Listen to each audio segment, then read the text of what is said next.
देखा था कि मैं अहले बैत रसूल के शक्की तरीन दुश्मन के सर को लिए खड़ा हूंगा। करबला के उम्मुल फितना का सर सालेहीन का अमीर और औलिया के खून के मुंतकिम जनाब आमिर मुख्तार को पेश करता हूं।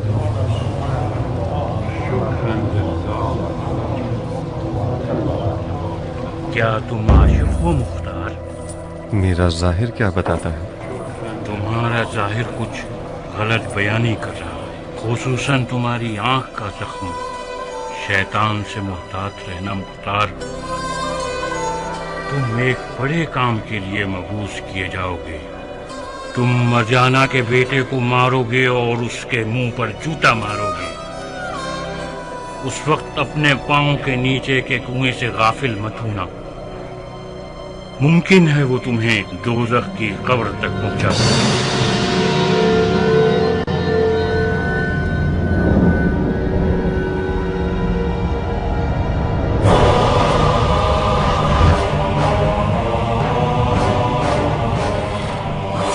अस्तग़फिरुल्लाह रब्बी व अतूबु इलैह।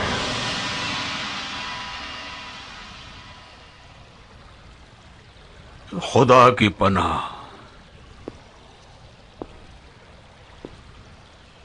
इंसान की गफलत से खुदा की पनाह।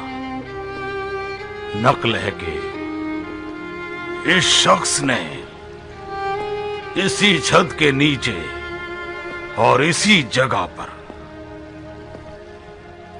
हमारे मौला हुसैन के बुरीदा सर पे चूबे खैसरान से मारा।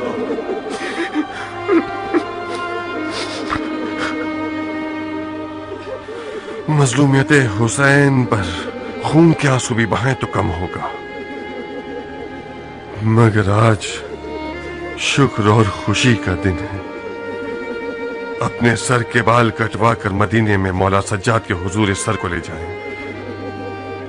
शायद इस उम्मुल फितना के सर को देखने से उनके गमों में थोड़ी सी कमी वाक़ई हो जाए और सुकून हो।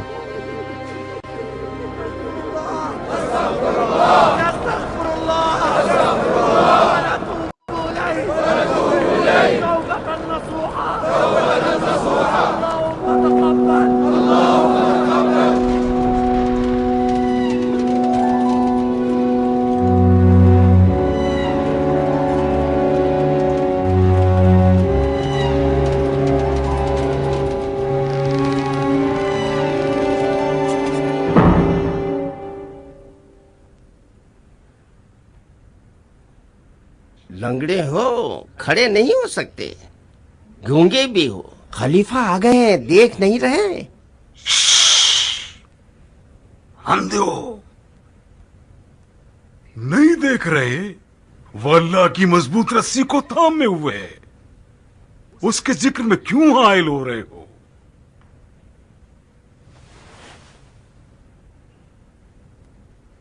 अस्सलामु अलैकुम।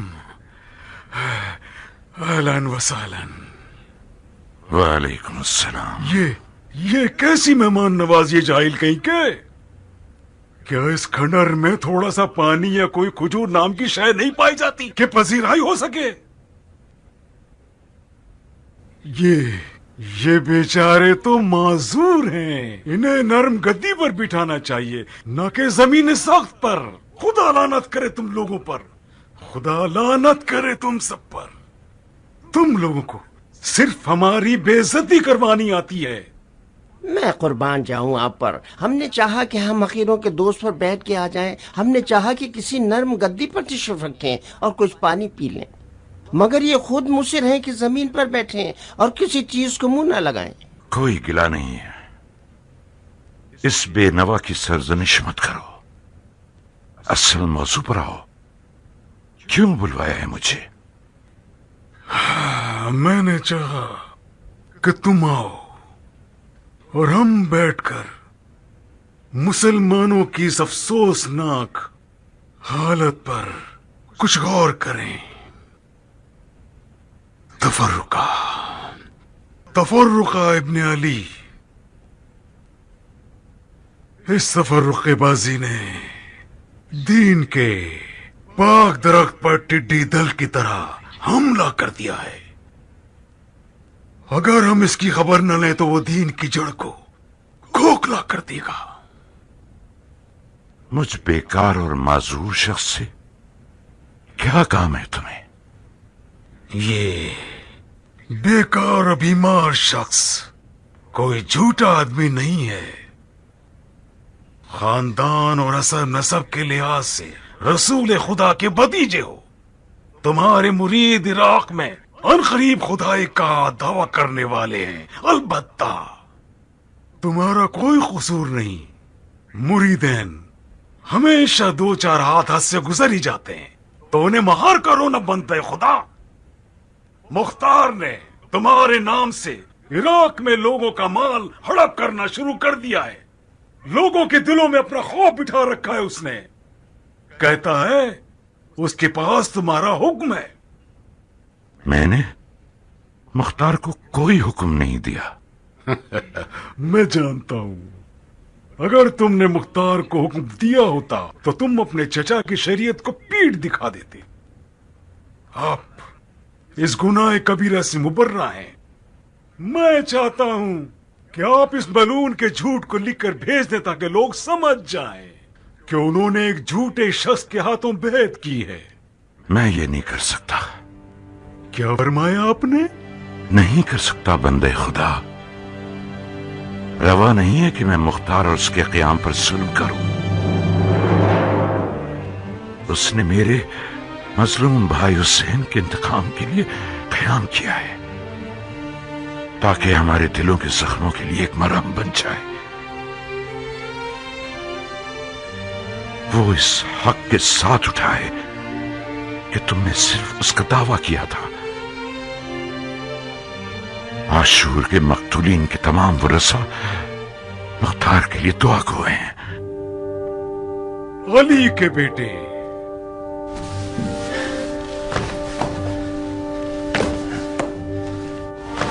मुख्तार ने अपने इस अच्छे काम का सवाब अपनी जा तलबी के बाइस कमा दिया है। खून हुसैन का इंतकाम सिर्फ एक बहाना था। मुख्तार का असली इरादा दोनों इलाकों की बादशाह का हुसूल है। उसने खुतबा पढ़ा है, हमारी बेत तोड़ चुका है, हमारे हुक्काम को माजूल कर दिया उसने, फौज तैयार कर ली है और ऐसी हुकूमत तैयार कर चुका है जो सुफियानी काफिरों से ज्यादा खौफनाक है। आप मसलहते मुस्लिमीन को तरजीह देते हैं या चंद लोगों के जाती मफादात को? ज्यादा बहस मत करो। मुख्तार को एक खत लिखो और मामला खत्म करो।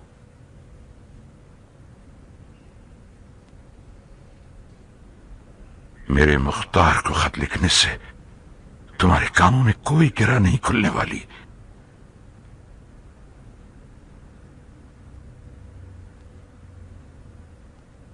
तुम सिर्फ एक खत लिख दो, गिरा खोलना मेरा काम है। मुख्तार मेरा नुमाइंदा नहीं है कि मैं उससे खत लिखूं। मुख्तार खुद मुख्तार आदमी है, चाहे हुकूमत पे रहे या ना रहे। मैं न तो उसे हुकूमत पर रहने की नसीहत करूंगा न छोड़ने की। वस्सलाम।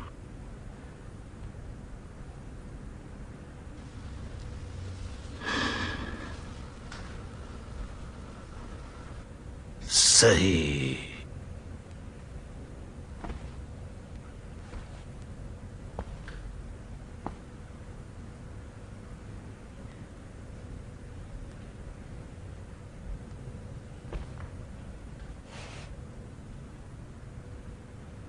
कबीले बनी हाशिम के लोग जहां तक झगड़ा हो सुलह करना पसंद नहीं करते। मसलहते मुस्लिमीन का तकाजा हो तो मुझे इस कबीले के रूबरू होने में कोई कबात नहीं। तुम्हें कुछ मोहलत दे रहा हूं। एक खत के जरिए अपने इस रस्सी तुड़ाए हुए सकाफी कुत्ते को मार कर लो।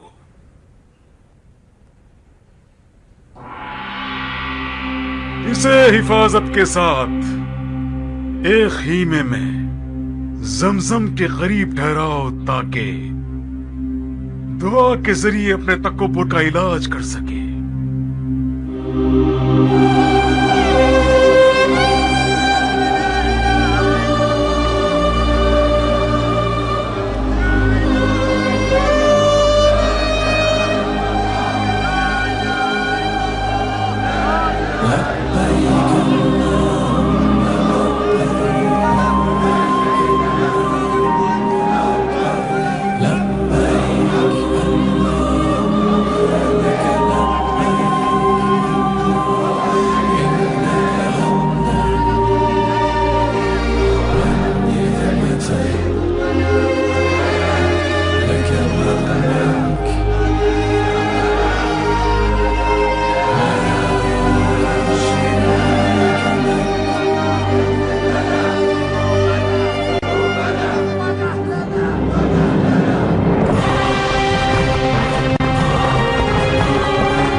अपने गासिब खलीफा से कह दो कि जंग जमल को जरा याद कर ले और हमारे सैयद और सरदार को अजियत देने से बाज आ जाए। खुदा की कसम, अगर मेरे आका के वजूद का एक बाल भी कम हुआ तो जुबैर की पूरी सल्तनत को आग लगा दूंगा। क्या आप अपने पैगाम को लिखेंगे नहीं? नहीं, हमारी मक्के से खत और किताबत खत्म हुई। आज से हमारे माबैन तलवार ही कज़ावत करेगी।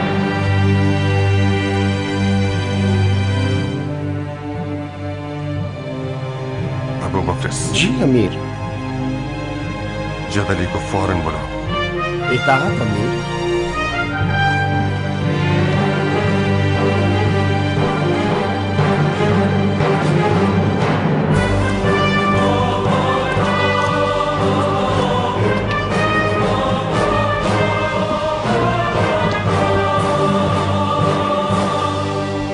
कहाँ हो अबू अब्दुल्ला?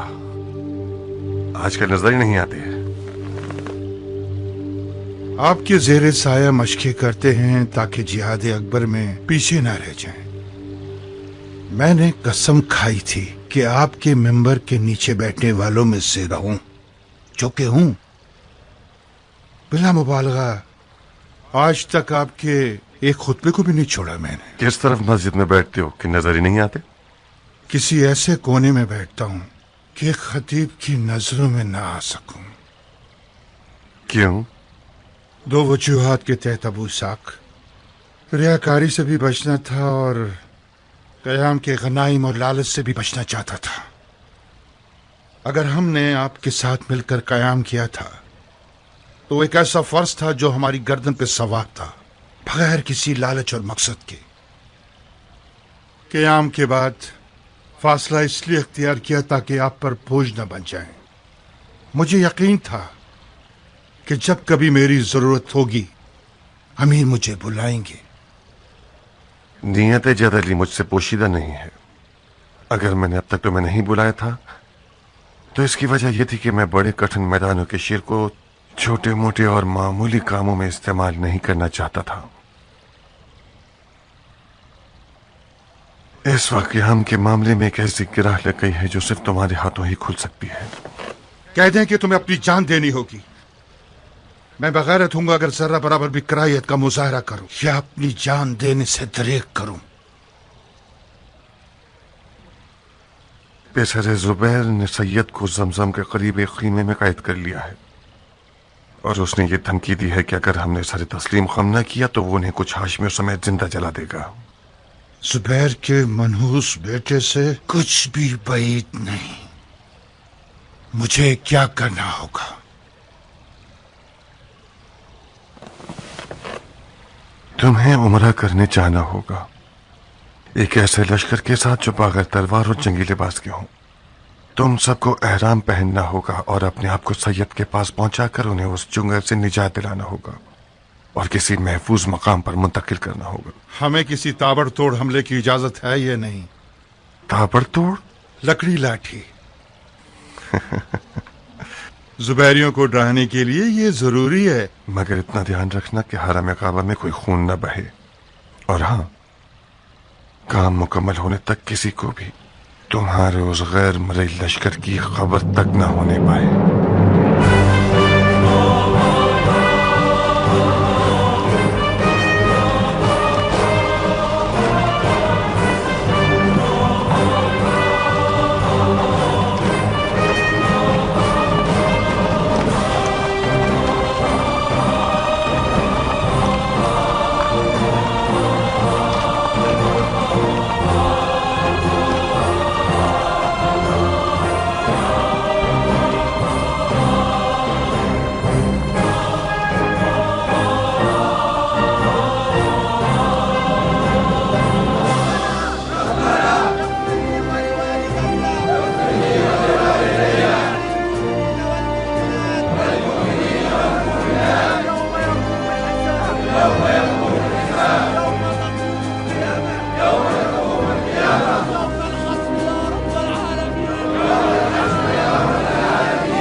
ये दुआएं तुम्हारे मुंह पर मारी जाएं।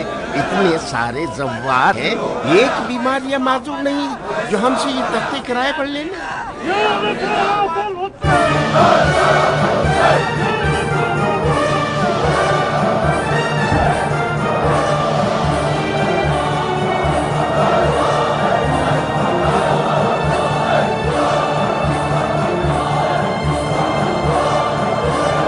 अस्सलाम वालेकुम। वालेकुम सलाम। उठिए मेरे आका, हमें जल्दी यहाँ से जाना होगा, वक्त बहुत कम है। आप कौन हैं? ये सब क्या तमाशा है?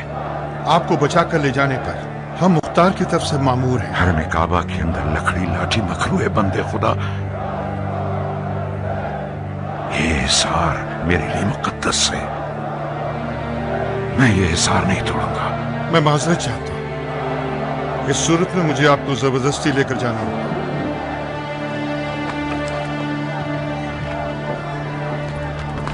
अरे अरे अरे, ये हरम काबा है, कोई गली कूचा नहीं। तख्त कहाँ लिए जा रहे हो? ये लो, ये रही इसकी कीमत।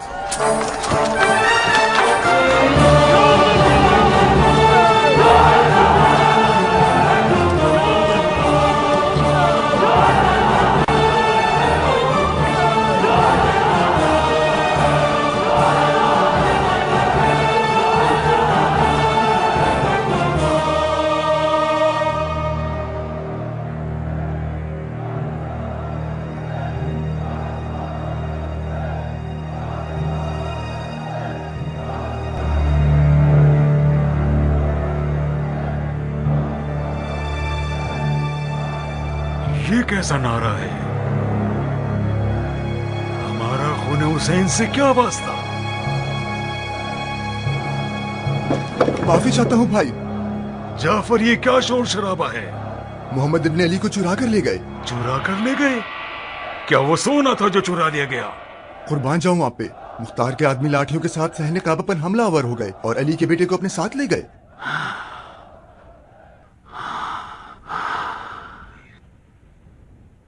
खुदा तुम्हें नेस्तो नाबूद करे मुख्तार। जाफर, हिजाज से 2 लश्कर लेकर जल्द अज जल्द बसरा में मुसब के पास पहुंचो। मोहल्लब को ahवाज से बुलवा लो और कूफे पर हमला कर दो।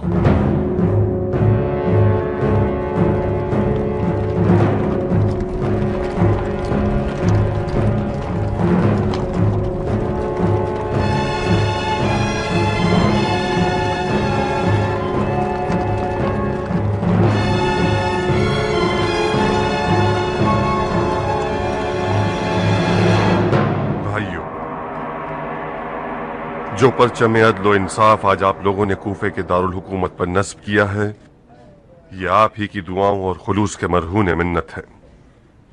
रहमत के खुले हुए दरवाजे आप लोगों के ही दर्दमंद दिलों का हासिल है कि आप लोगों ने आंसुओं से गुनाहों को धो दिया और अदल की तलवार को उन मुफसिदीन की गर्दन पर रख दिया कि जिन्होंने आले रसूल पर पानी बंद किया और जिंदगी की नेमत को उनसे छीन लिया। आपको उसका अजर जरूर अता होगा। जान लीजिए कि आपकी अदल की तलवार की चमक ने जालिमों की आंखों को अंधा कर दिया है और उनकी जान पर वहशत लाहक कर दी है और उनके धोखेबाज बनावटी चेहरों से नकाब उठाकर उन्हें अदलो इंसाफ से खुलकर मुकाबला करने वाला बना दिया। आले जुबैर की अदलो इंसाफ से जंग कोई आज की बात नहीं है। इस दुश्मनी की जड़ें जंग जमल से जाकर मिलती हैं। आज बनी जुबैर ने खाना काबा को बनी हाशिम के लिए नाअमन बना दिया है। ये जो हमारे आका और सरदार हजरत मोहम्मद हनफिया इब्ने अली इब्ने अबी तालिब को खाना काबा में जिंदा जला देना चाहते थे, ये कोई झूठ नहीं है। बनी जुबैर का इरादा था कि वो मोहम्मद इब्ने अली के साथ वही शुरू करें जो बनी उमैया ने हुसैन इब्ने अली के साथ किया। और अगर हमारी गैर मरई फौज एक दिन भी देर से मक्का पहुंचती तो हमारे मजलूम सैयद और सरदार जुबैर के बुग़्ज़ और कीने की आग में जल जाते और शिया फिर से एक बहुत बड़े गम में दागदार हो जाते। खुदा की कसम में इस हक में नहीं था कि बनी जुबैर से कोई जंग की जाए, मगर मैं क्या करूं? इस कौम के कान हक बात को सुनते ही नहीं हैं। इनकी आंखें सच्चाई को देखती ही नहीं और न इनके दिल में खौफ खुदा है। मैंने जितनी भी कोशिश की कि मुसालहत, मुज़ाकरात और ख़तो किताबत के जरिए कूफे और मक्के के ताल्लुकात को बहाल करूं, कोई फायदा न हुआ। बनी जुबैर की एक ही जिद है कि हम कूफे को उनके हवाले कर दें। तो तस्लीम कर देना। आखिर कब तक जंग के नगारे बजाना चाहते हैं? आखिर कूफे वाले जुबैरियों से लड़ने कैसे चले जाएं जबकि उन्हें शामियों के खिलाफ लड़ने में कोई फायदा नहीं हुआ? अरे ओ अबू बैद के बेटे, मैं कम अज कम मूसल से यहां तक इसलिए नहीं आया कि वाज़ो नसीहत के मिंबर तले बैठ जाऊं। मैं तुम्हारे और अश्तर के बेटे की मनमानियों से तंग आ चुका हूं। मैं अपना हक मांगने आया हूं। बहुत खूब, बताओ किसने तुम्हारा हक खाया है? झूठी हुकूमत ने मेरा हक खाया है। मूसल की सरजमीन को मुझ जैसों ने फतह किया और उसके खजाने तुम लोगों के हिस्सों में आ गए। आप लोग जो सुन्नत रसूल की बातें करते हैं, माले गनीमत को फौजियों के दरमियान इंसाफ से क्यों नहीं बांटते? ऐ लोगों, अगर मूसल की सरजमीन से हासिल होने वाले गनाइम को आदिलाना तरीके से बांटा जाता तो हर कूफी मुजाहिद को अच्छा खासा सोना मिल जाता। तुमने और तुम्हारे साथियों ने जंगी गनाइम की तकसीम पर जो एतराज किया है उसकी खबर हमें मिल चुकी है इब्ने हुर। तो मैं एतराज करने की बिना पर सरजनिश नहीं करता, मगर इन बातिल अकायद को नशर करने की वजह से तुम सजा के हकदार हो। तुम्हारा हक सिर्फ उतना ही है जो इब्राहिम ने मुअय्यन किया, यानी लश्कर खुदा से निकाला जाना। खुदा की फौज क़स्द कुर्बत से मैदान जंग की तरफ जाती है बंदाए खुदा, न कि माल गनीमत की लालच के लिए। मुख्तार, कोई भी अक्लमंद आदमी माल गनीमत के लिए अपनी जान की बाजी नहीं लगाता। मुझ जैसों ने आज तक बेखौफ होकर तुम्हारी रकाब में तलवार चलाई है और किसी खतरे से फरार नहीं किया। अदल और इंसाफ पर अकीदा रखना भी हमने आप ही से सीखा है। क्या हो गया कि नाइंसाफी पर एतराज को मुज़र अकायद शुमार कर रहे हैं? बगैर सोचे समझे और बेबुनियाद और जाहिलाना एतराज मुज़र होता है। तुम हुकूमत चलाने के मामलात में से जानते ही क्या हो नौजवान? जो कुछ माल गनीमत की मद में हासिल होता है वो सब का सब फौजियों का हिस्सा नहीं होता है जिसे इंसाफ से बांट दिया जाए। सबसे पहले माल गनीमत का कुछ हिस्सा बैतुल माल का हिस्सा है जिसे लोगों की जरूरियात पर खर्च किया जाता है। दूसरा ये कि फौज के खाने पीने के और दीगर खर्चे भी हैं जो इन्हीं पैसों में से पूरे किए जाते हैं। तीसरी बात यह कि तहमत लगाने के बजाय साबित करो कि इब्राहिम अश्तर जो मूसल की फौज का सिपहसालार है उसने तुमसे जो एक आम फौजी हो 1 दीनार भी माल गनीमत ज्यादा लिया है ताकि मैं उसे फौज से निकाल दूं और उस पर हद जारी कर दूं। मैं ये साबित करता हूं कि आप लोगों के दावे सब झूठे हैं। ऐ लोगों, मुख्तार वही शख्स नहीं जिसने ये दावा किया था कि अपने कियाम की कामयाबी के बाद हुकूमत को शूरा के हवाले कर देगा। क्या इसने हुकूमत की कुर्सी छोड़ दी? तो जब हुकूमत को शूरा के हवाले कर दोगे। मैं ये भी मान लूंगा कि तुम्हारी अदल की बातें भी झूठी नहीं थी।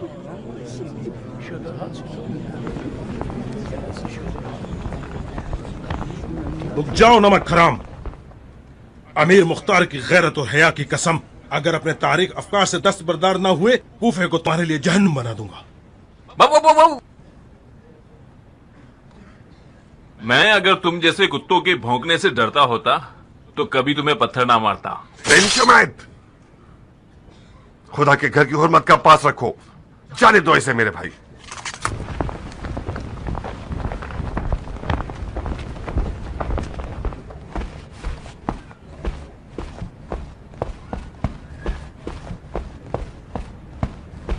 अमीर, इब्ने हुर एक पागल और मनमानी करने वाला शख्स है। मुमकिन है बनी जुबैर ने उसे खरीद लिया होता कि हमारे दरमियान फूट पैदा करे। अगर उसके गुस्ताखी का मुंह तोड़ जवाब ना दिया तो कल से हर एरा गैर आपके सामने शेर बन के खड़ा हो जाएगा और अपने अजदाद की खोई मीरास का मुतालबा करेगा। बेंशुमैत, एक मुसलमान हाकिम पर एतराज करना हर मुसलमान का हक है। यही मौला अली का तरीका था। हम उसके अकायद के जुर्म में उसे तंबीह नहीं कर सकते।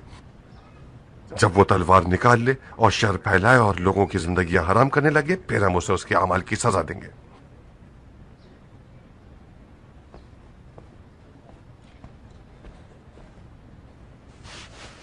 भाइयों, इब्ने हुर ने एक ऐसी बात भी की जो आप लोग मेरे मुंह से सुनना चाहते हैं। खुदा ने चाहा तो बनी जुबैर के मामले से फारिग होने के बाद हुकूमत को लोगों की राय के हवाले कर देंगे, क्योंकि हमारी हुकूमत एक आजाद और अवामी हुकूमत है।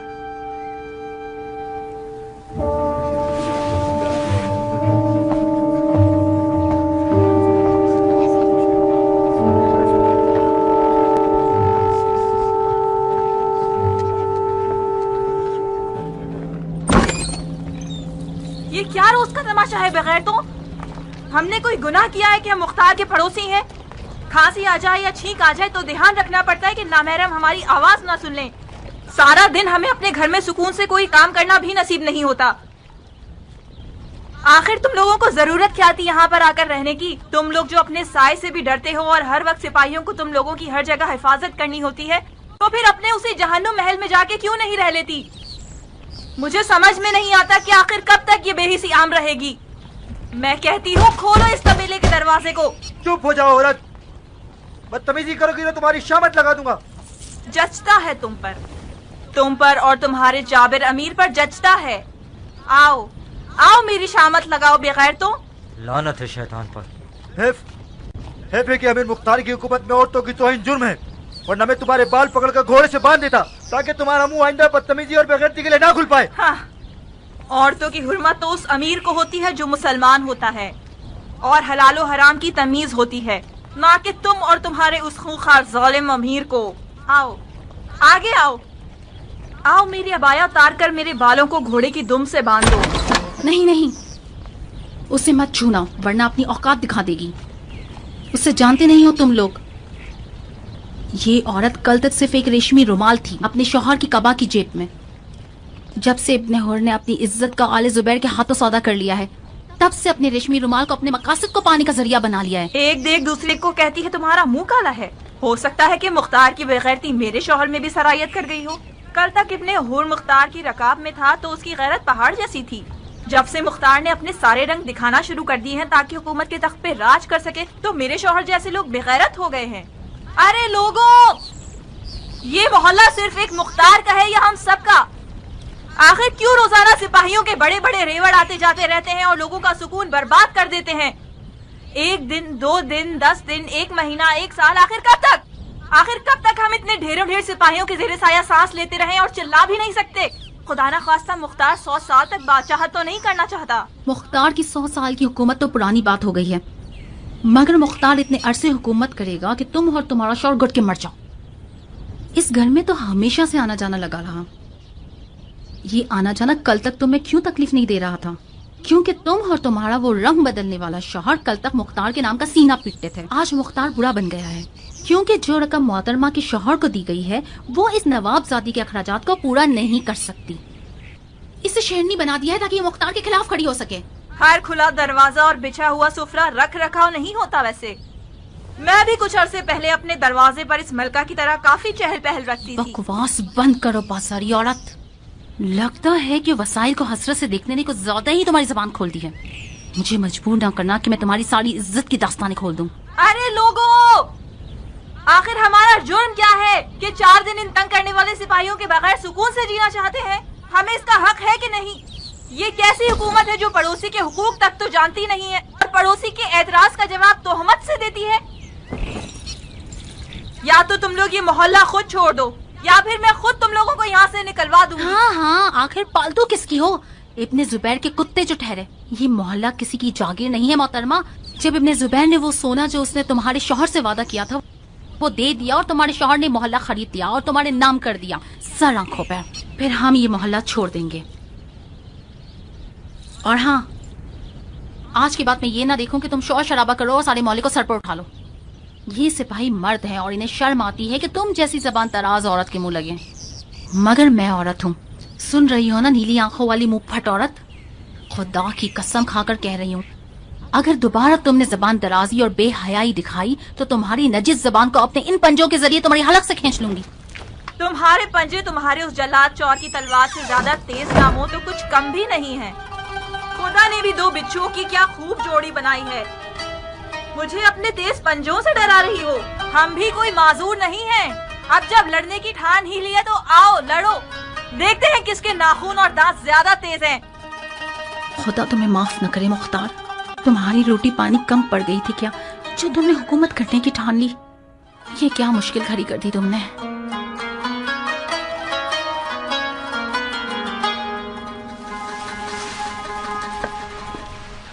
आप कहाँ जा रही हैं दुम्मा जान? आप कोई गैर तो नहीं है? तुम अपने शौहर से बात करने आई हो मेरी बच्ची। मेरा यहाँ से जाना ही बेहतर है ताकि तुम खुल के बात कर सको।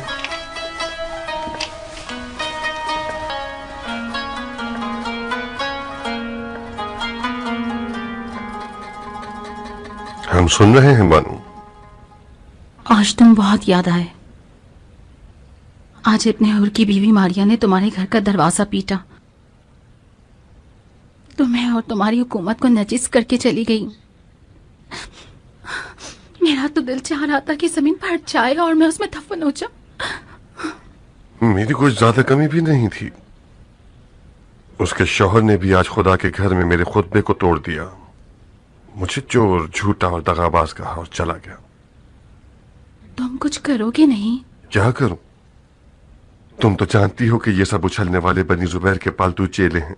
कूफे की आवाम को हमारे खिलाफ खड़ा करना चाहते हैं। उनकी खयानत सरेआम साबित हो जाने तक मैं कोई कदम उठाऊं यह खिलाफ मसलहत होगा। मेरा दिल इस बात पर जल रहा है कि सारी जिंदगी इज्जत के साथ जीने के बाद आज हम बेइज्जती झेलने पर मजबूर हैं, वो भी उस मनसब की वजह से जिसकी उम्र फूल की तरह मुख्तसर सी होती है। आज है और कल दुआ बन जाएगा। ऐसे दिन भी थे कि तमाम कूफे वाले मुख्तार के नाम की कसम खाते थे। हमें कैसी ढारस थी कि जरा कुछ होता था तो हमारा वारिस हमारी फौरन सुनता था। जब से तुम्हारे कदम इस वीरान महल में आए हैं सभी कुछ बदल गया। तुम झूठे, दगाबाज और चोर बन गए और मैं एक गिरी हुई औरत। तुमने इसलिए जंगें लड़ी कि आज तुम यहाँ पहुंच जाओ। क्या ये महल, ये ताज, ये तख्त तुम्हें इतना अजीज है कि लोग तुम्हारे सर को कलम करते हैं और तुम कुछ ना बोलो? सोच समझ कर बात करो नारिया। जंग एक ऐसा फरीजा है जो दीन ने मुझ पर लागू किया है। अगर इसके अलावा कुछ और होता तो मैं भी पिछले बादशाहों की तरह महल और तख्त ताज से चिपक जाता और मेरी पैगमात खुसरवी महलों की मलकाएं होती।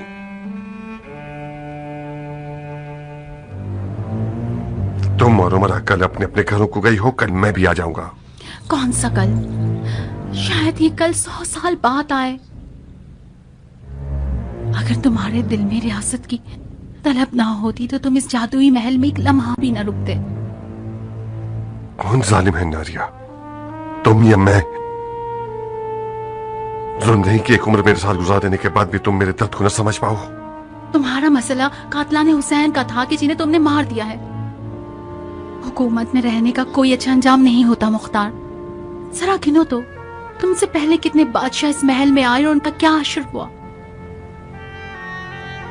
देखो, इससे पहले कि देर हो जाए अपने आप को और हमको इस मुश्किल से निजात दिला दो। मैं तुमसे गुजारिश करती हूँ मुख्तार, मैं तुम्हारे पैर पड़ती हूँ, कम से कम एक बार मुझ बेवकूफ की बात सुन लो। मैं जब तक जिंदा रहूंगी तुम्हारी शुक्रगुजार रहूंगी।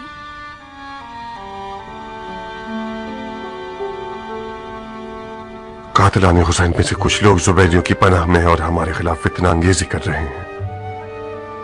खुदा ने चाहा तो उनके शर को दफा करके इस कुर्सी को छोड़ दूंगा और हुकूमत को अली अली के हवाले कर दूंगा।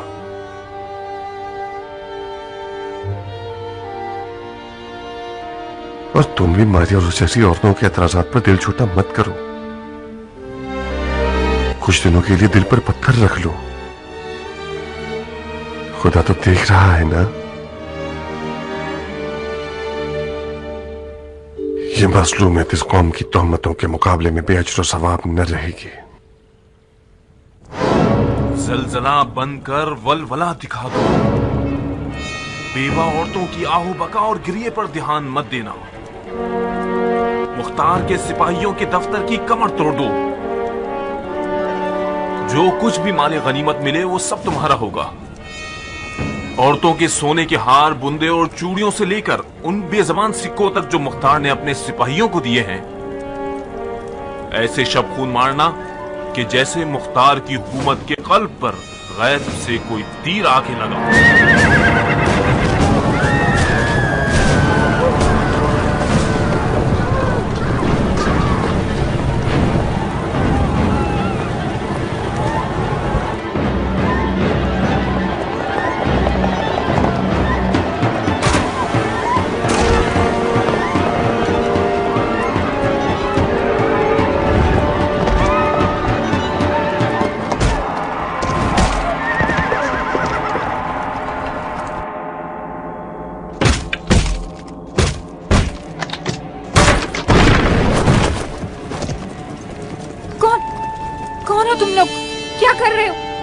क्या चाहते हो? घबराओ मत बुढ़िया, हम मुख्तार के दोस्तों में से हैं। मुख्तार तो औरतों पर वार नहीं करता। तुम्हारा शौहर कहाँ है? शौहर? वो तो ऐनल वर्दा की जंग में शहीद हो गए थे। अच्छा, तो फिर तुम मुख्तार की खास हिमायतों से भी माला माल हो। रहम करो, तुम लोग मुसलमान नहीं हो क्या? मेरे पास कोई भी सोना नहीं है, अपना पेट काट के यतीमों को पालती हूँ। रहम करो। मुझे बचाओ, अम्मी बचाओ, मुझे बचाओ। इतना काफी है, चलो।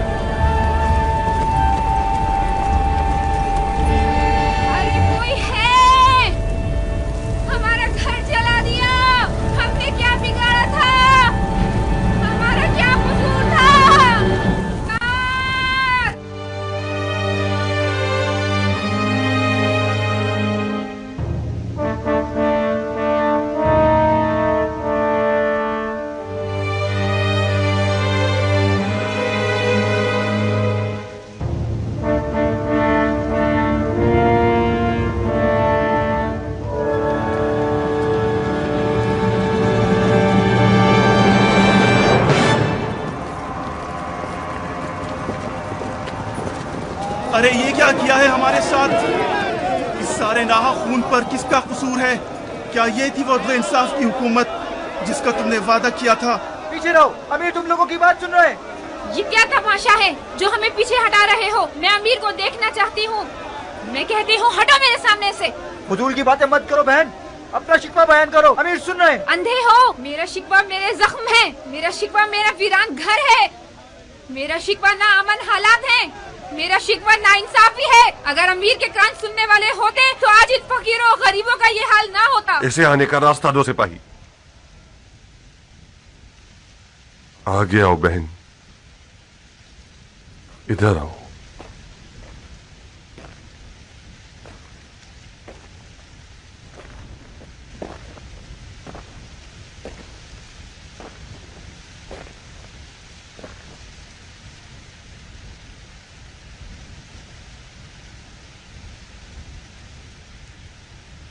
थूको मेरे मुंह पर।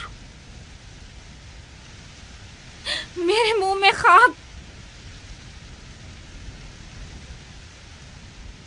बिन कामिल, इसी वक्त इब्ने हुर के घर जाओ, उसके घर को वीरान कर दो और उसके घर वालों को कैद कर लो। क्या ये बेहतर नहीं होगा कि जो हुक्म दे रहा हूं वही करो बिन कामिल। क्या समझाना चाहते हो?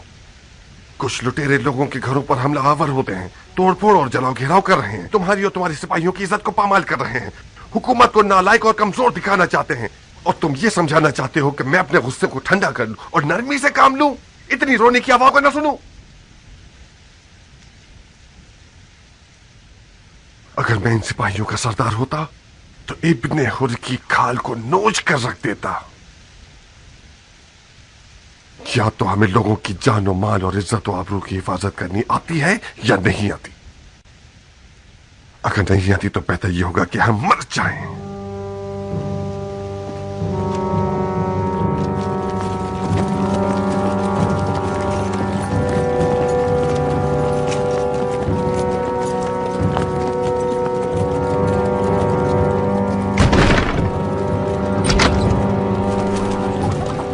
कल रात औरतों और बच्चों के साथ जो सुलूक हुआ है उसके कसास में इस घर को तबाह और बर्बाद कर दो। तबाह कर दो? मुख्तार जैसे खुखार से यही तवक्को की जा सकती है। तुम्हारा नामर्द शौहर किस सुराख में छुपा हुआ है? नामर्द तो तुम लोग हो जो एक औरत पर हमला कर रहे हो। तूफ है तुम लोगों की गैरत पर। तुम लोगों ने शर्मो हया को बिल्कुल ही खत्म कर दिया है। अगर कुछ गैरत होती तो अपनी दाढ़ियां मुंडवाकर अबाया ओढ़ लेते और वो ही बेहतर होता। मेरा शौहर बीच मैदान में है, दम है तो जाओ शिकार कर लो, उसके घर वालों से क्या लेना देना। चमगादड़ दिन में तो छुपता फिरता है और रात को मैदान में आ जाता है और उड़ता फिरता है। इसे कैद कर लो। मैंने उस अदलो इंसाफ का फातिहा पढ़ लिया जो गुनाहगार मर्द के बदले में उसकी बेगुनाह औरत को सजा देता है।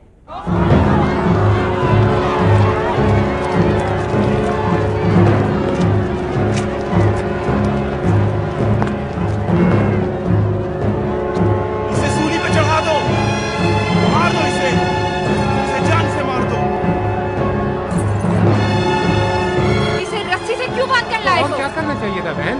इस बेगैरत मर्द की बेगैरत बीवी के बालों को घोड़े की दुम से बांध कर घसीटना चाहिए था, ताकि इसके बेगैरत शौहर को पता चले कि यतीमों और बेवाओं के साथ जुल्म करने का क्या अंजाम होता है। मेरा शौहर तुम्हारा फौजी था, उसने कोई कम तलवार चलाई, कम जानिसारी दिखाई उसने? क्यों बागी हुआ वो? हाकिम का फसाद रियाया को बागी बना देता है और सरदार का फसाद फौजी को। तुम लोगों ने मेरे शौहर का हक मारा तो वो तुम्हारा दुश्मन बना, और फिर मेरे शौहर की तुम लोगों से दुश्मनी का मुझसे क्या वास्ता? क्या यही एक मुसलमान का तरीका कि एक औरत पर हमला करके लोगों के सामने उसकी बेइज्जती करके उसका मजाक उड़ाया जाए? क्या यही थी वो अली की अदालत जिसका नारा लगाते थे? शौहर कहाँ है तुम्हारा? मेरा शौहर दरबदर और बेघर है। अगर मुझे पता होता कि वो कहाँ है तो उसके पास चली जाती और अपने आप को तुम लोगों के पंजों की दर्द से बचा लेती। इस औरत की जबान हद से ज्यादा तेज है अमीर, मीठी जबान से मुंह नहीं खोलेगी। मुझे किस चीज का इकरार करना होगा? उस गलत तोहमत का जो तुम लोगों ने मेरे शौहर पर लगाई है। किसने देखा कि मेरे शौहर ने कल रात को लोगों के घरों पे हमला करके जलाया, तबाह किया और मारा वगैरह वगैरह? ये तुम लोगों की अपनी चाल है कि तोहमत के जरिए अपने मुखालिफिन को रास्ते से हटाना चाहते हो। मेरे शौहर में इतनी शुजाअत है कि वो अपने हक को खुल्लम खुल्ला सारे जमाने के सामने मांग सकता है।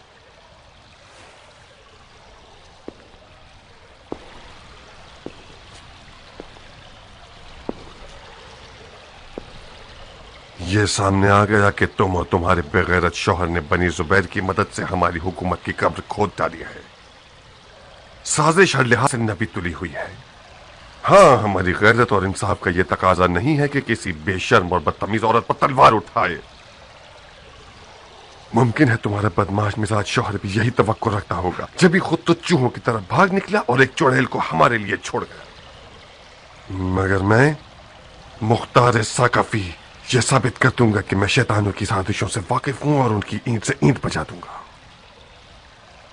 जिंदान में डाल दो इसे। कल लोगों के दरमियान तुम्हारा इस तरह किसास करूंगा कि अब तक किसी ने न देखा न सुना होगा।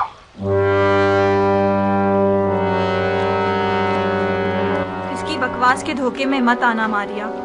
इसने तुम्हें इसलिए डराया है ताकि तुम डर जाओ और अपने शौहर को रुस्वा कर दो।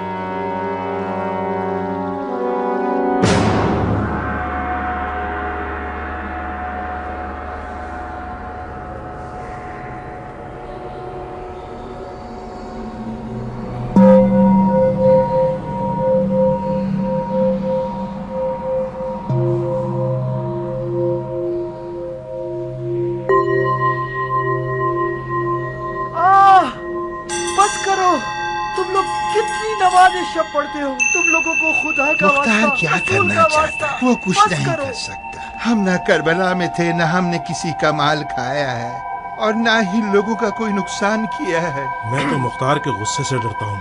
उसने तो कभी अपने पराये पर रहम ही नहीं किया। मैंने तो ये भी सुना है कि उम्र साहब को देग में पका दिया गया है। उठो, सुनो, उठ जाओ।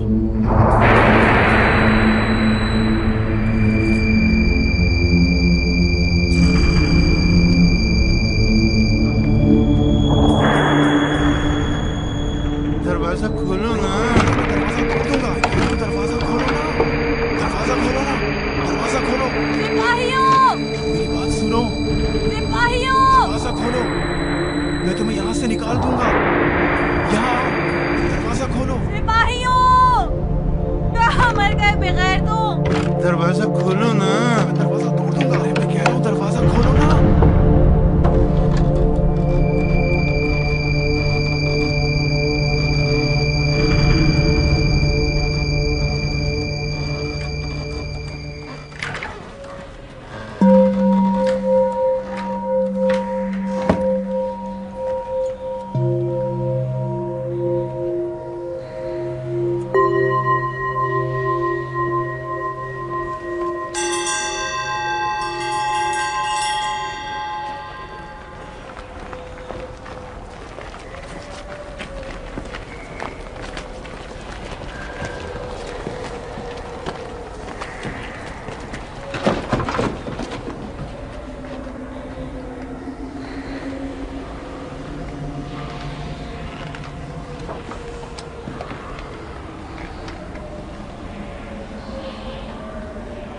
खालिद। जी सरदार। ये तुम लोग यहाँ क्यों सो रहे हो? सर उस औरत से पूछिए जो मुस्तकिल उल्टे सीधे ख्वाब देखती है और डर जाती है। बहुत खूब, तुम लोग मेरी जगह पर जाओ, मैं खुद इधर खड़ा हूँ। जी सरदार, जो हुक्म आपका।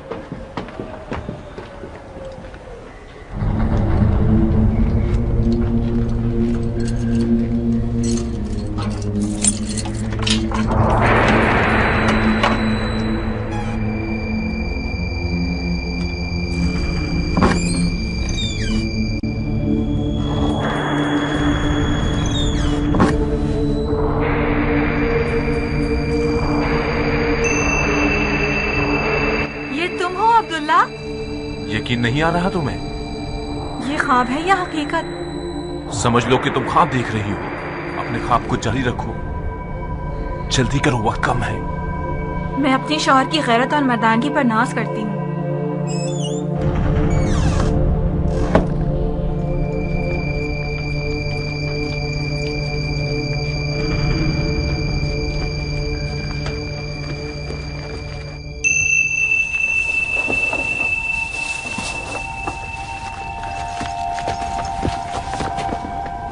दामा के बेटे का चेहरा देखने वाला होगा जब उसे पता चलेगा कि यह औरत मौजूद नहीं है। मुख्तार का चेहरा ज्यादा देखने लायक होगा। तुम्हारी मदद का शुक्रगुजार हूँ। इब्ने जुबैर की हुकूमत में तुम जिंदान कूफा के अमीर का ओहदा पाओगी। खुश रहो।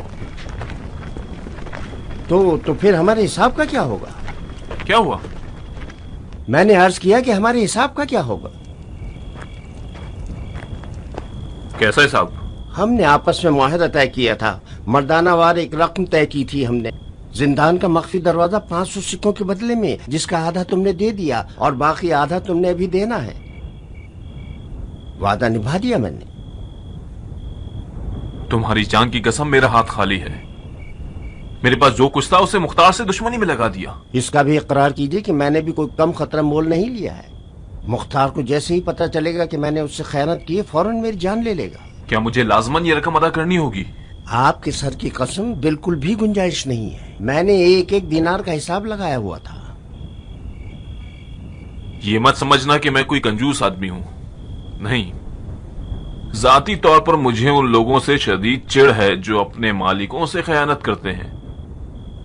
बेहतर यही होगा कि तुम अपने हाजतों को पा ही लो, ताकि तुम्हें दोबारा कभी खयानत न करनी पड़े।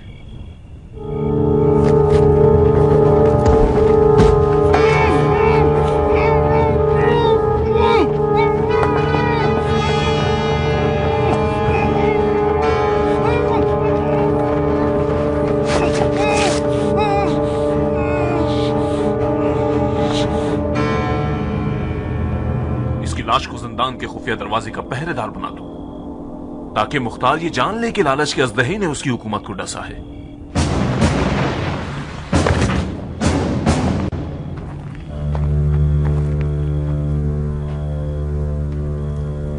कोई मसला तो नहीं हुआ? लगता है जब से अबू उमरा खाना नशीन हुआ है, मुख्तार की कमर टूट गई है। तुम लोग ऐसा करो कि जाओ और अभी और इसी वक्त कुछ चालाक, बदमाश और बेमिसाल लोगों को जमा करो। 4 गिरोहों में बट जाओ और 4 मोहल्लों पर शबखून मार दो और सिपाहियों को उलझा के रखो, ताकि इतनी देर में हम कूफे से दूर निकल जाएं। ऐसा ही खतरा टल जाए जिससे अकबर पर आकर हम लोगों से मिल जाना। इंतजार करूंगा।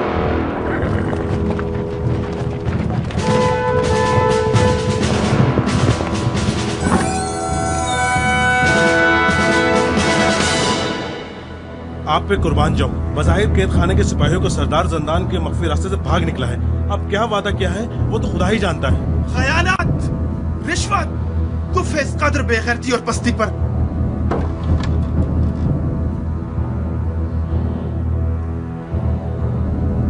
मैं मुख्तार को क्या जवाब दूंगा?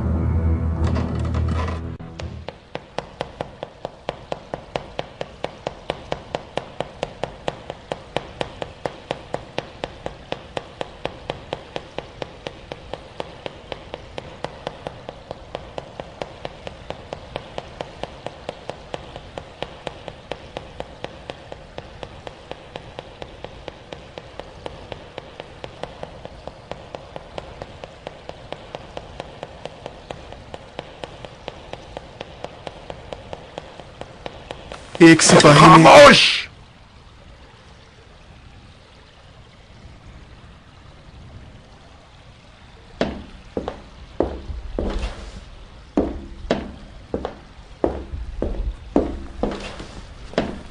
एक फौज का बागी हुकूमत के अड्डे पर हमला कर देता है, उसका निवाला चुरा कर भाग निकलता है और हम पर और हमारी हुकूमत पर कहकहा लगाकर हंसता है। कैसा लगता है बताओ मुझे?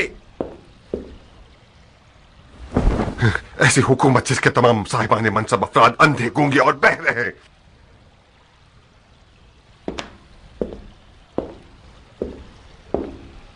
ऐसी हुकूमत के बाकी रहने की उम्मीद रखी जा सकती है क्या?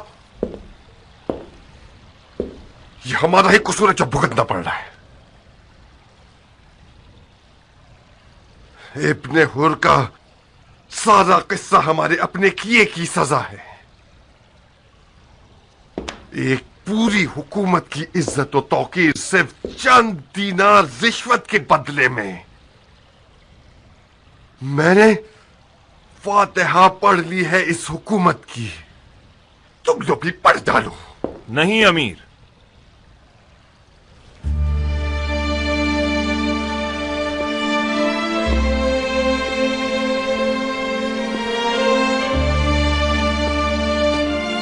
मुझे अभी भी इस हुकूमत के बका की उम्मीद है।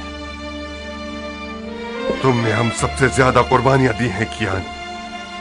तुम्हें हक है कि तुम बावल न करो, मगर हकीकत कभी कभार इतनी तल्ख होती है कि तुम आरज़ू करोगे कि काश कोई हकीकत न होती। यह हुकूमत सकरात के आलम में है, फिक्र करो इसके कफन दफन की। हुकूमत बीमार है ये मान लिया, मगर इसका इलाज नामुमकिन नहीं। हुकूमत के आला अफसरान ना तो अंधे हैं और ना ही बहरे। इस हुकूमत की जड़ में एक ऐसा गहरा जख्म है जो पिछली हुकूमतों की मीरास है। निचले दर्जे के सिपाही ज्यादातर जरूरतमंद और सुस्त हैं, जल्दी धोखा खा जाते हैं, रिश्वत के सामने ढीले पड़ जाते हैं।